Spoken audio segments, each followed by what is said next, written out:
Good afternoon, everybody. Welcome to our pre-match press conference to preview our fixture against Manchester United this weekend. And we'll start off with Jeremy Langdon from Sky Sports, please.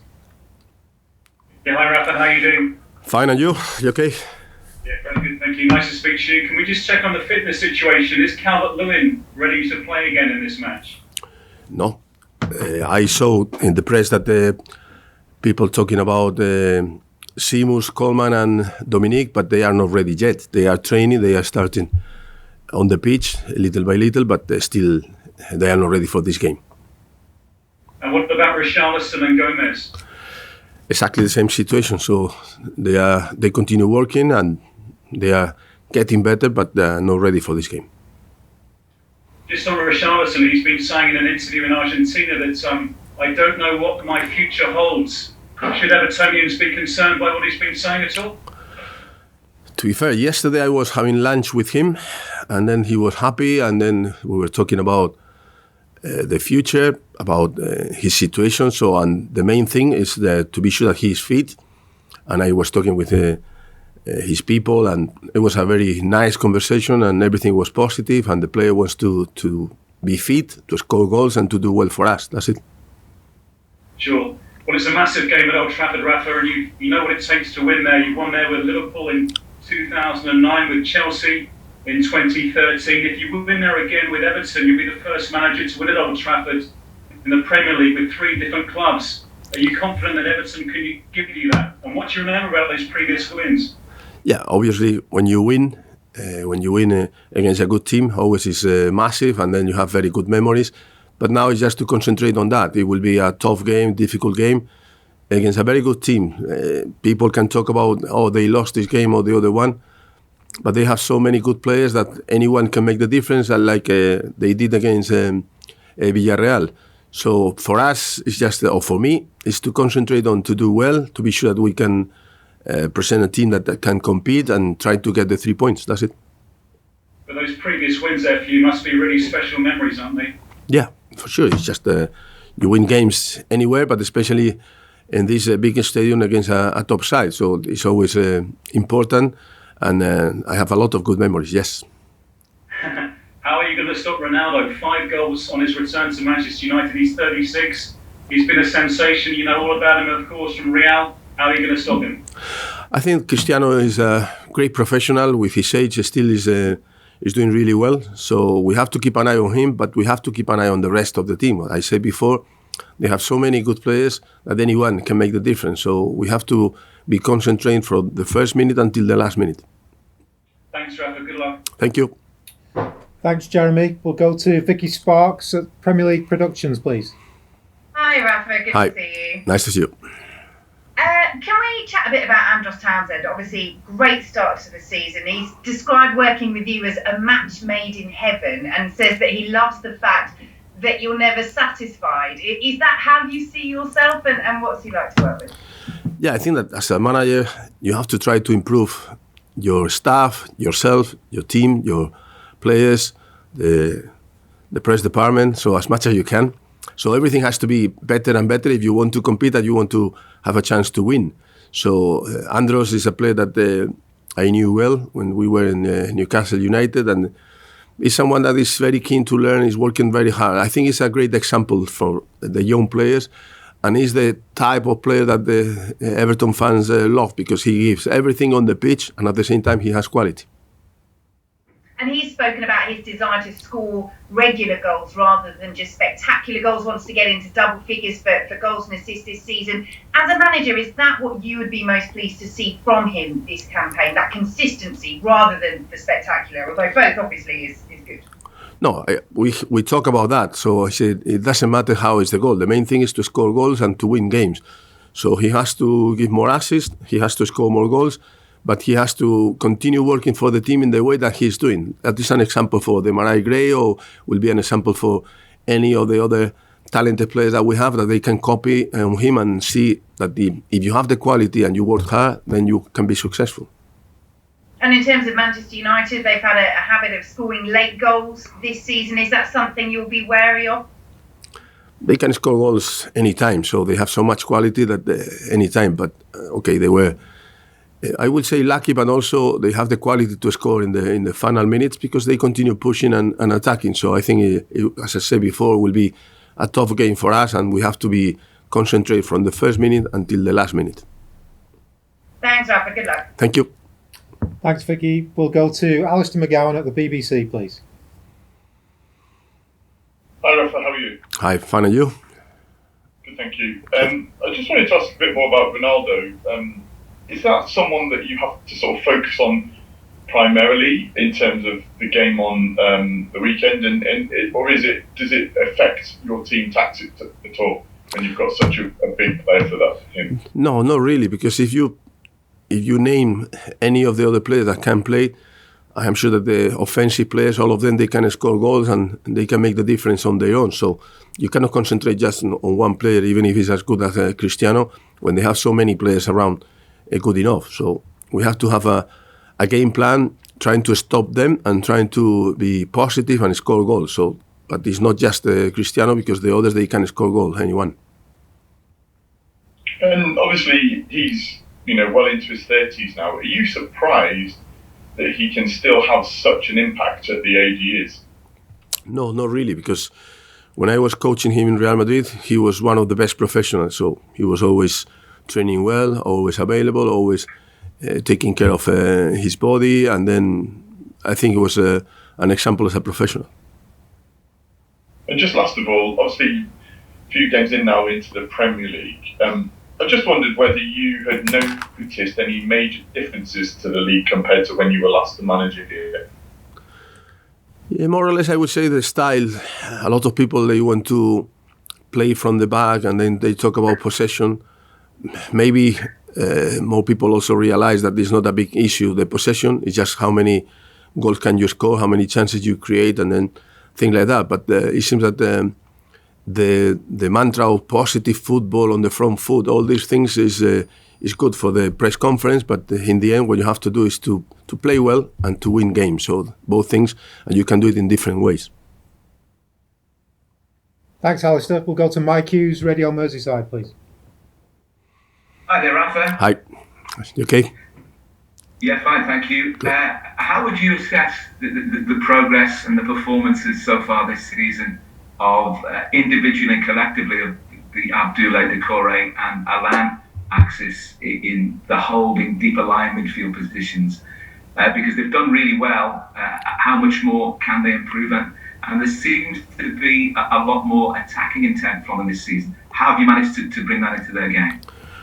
Yeah, when you sign in a new club, you try to analyze your players, the strengths and the weaknesses of each player, and if you can improve something or you can reinforce them to do something that they are doing well.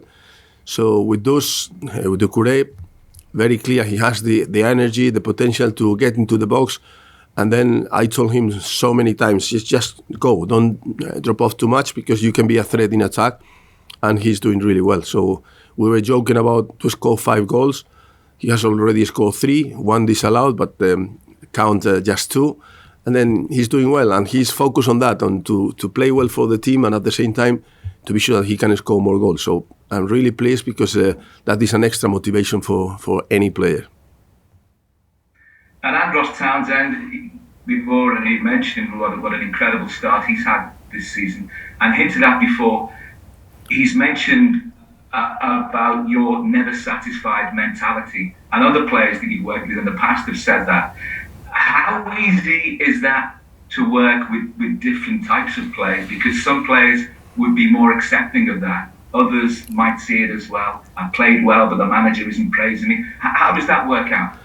Normally the good professionals, they improve, because you try to analyze little things, little details that can make them a little bit better, and they will improve. So I remember some players in the past that they were complaining, but years after, so okay, it was my best years, no, when they score more goals or when they play much better football. So Andros is a player that he's intelligent and he's a hard worker. So then he's trying to improve his game every day. But I say it's a good example for players like Anthony Gordon, Demarai Gray, Alex Iwobi, that they are playing in the same position, and we work together in terms of movements, the understanding of the game when you are attacking, when you are defending.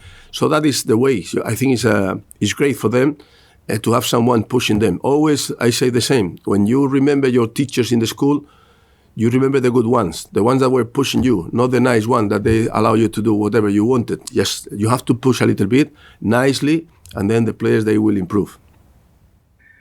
How are you going to cope defensively against Manchester United, given all the attacking talent they have at their disposal, in the lineup, on the bench, and if you allow them to have too much possession, that can be dangerous, can't it? How do you sort of set up this week for trying to prepare for this? I think the game against Villarreal was a good example. Villarreal, they tried to play from the back. At the beginning, United was pressing with intensity and was difficult for them. Little by little, they could manage, and they were more dangerous in the counter-attack. At the end of the game, again, Manchester United, they were pushing, and it was complicated. So for us, we don't have maybe these experienced players like Albiol, that was our player in Napoli, that they can play.